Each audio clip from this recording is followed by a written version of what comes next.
Information Technology Society ki Mityeng Makha Da Manipur Technology Innovation Hub IMPHAL na SINDUNA Entrepreneurship Knowledge Program ki workshop ama ngasi WANGJING da LEIBA IRDSO Training Center POTHA in da HOUDOKKHRE.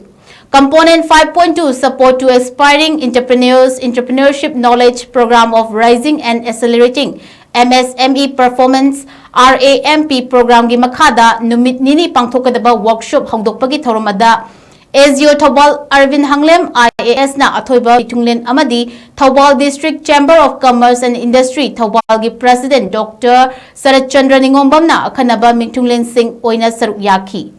SGO Thobal Arvin Hanglem na athoiba Mingtunglen gi World Pidaduna India amadi Manipur lengang na entrepreneurs sing da tongan ba scheme kaya gi kuthang da piriba kanaba sing lawminaduna Isa khaki natana leibak asigi summit loan ki fibam hengat handuna chokhat pa leibak ama sembada saruk yabiu leibak asigi mioi kayabu thabak piba ngamba entrepreneur masing hengaliba makai leibak asigi summit loan ki fibam fagalak kadori bani haiki